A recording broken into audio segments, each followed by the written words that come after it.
Magandang morning mga moms! Kumusta naman po ang inyong naging tulog? Abay, eto nga po at isi-share ko sa inyo yung ganap namin last Sunday dahil Father's Day nga po dito sa amin sa New Zealand. Meron nga po tayong samgyupsal, tsaka shabu-shabu.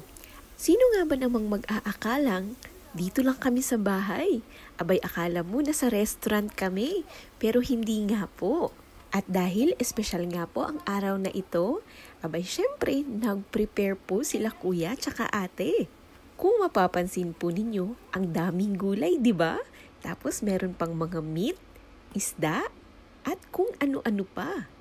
Talaga namang iisipin mong nasa labas kami kumain dahil, tingnan nyo naman, napakakumpleto ng mga sangkap tsaka pang sahog. Alam nyo po ba kung bakit? Abay, meron po tayong chef sa bahay. Opo, tama yung pagkakarinig nyo. Si kuya po kasi ay isang chef sa isa sa pinakasikat na hotel sa Pilipinas. Abay, nahuhulaan nyo na po ba kung anong hotel yon? At dahil na-mention ko na nga po, ayan nga po si kuya yan, yung naglalagay ng pepper doon sa ating samgyupsal. Isa po siyang chef sa isang sikat at kilalang hotel sa atin doon sa Cebu, ang Shangri-La Hotel and Resort. Abay, 5-star hotel nga po yan mga moms. Kaya parang hindi na po talaga nakakapagtaka na ito yung presentation namin at ito yung quality ng mga pagkain. Abay, napaka-authentic nga po.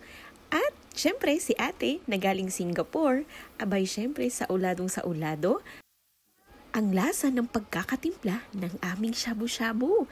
Tingnan nyo naman mga moms, kompletong-kompleto ang aming mga ricados. Abay, alam nyo po ba yung mga mabiberdeng gulay at fresh ay galing po yan sa aming mga tanim sa likuran?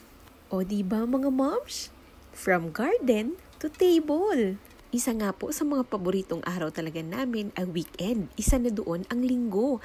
Kasi pagkatapos ng simba, abay syempre maghahapunan na nga po. At ang buong pamilya ay sama-samang kumakain. 'Di ba? Mas mapapasarap ang iyong kain kapag may kakwentuhan ka. At syempre, may masarap na nakahaing pagkain.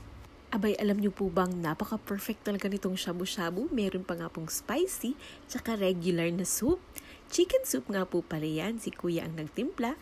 Tsaka eto, yung panghimagas natin. Meron tayong mango cake. Tapos may ginawa nga po pala ako dyang fruit salad. Abay, yan lang mga moms, pero swabing-swabe na. Kaya sa uulitin, Happy Father's Day po sa lahat ng mga tatay.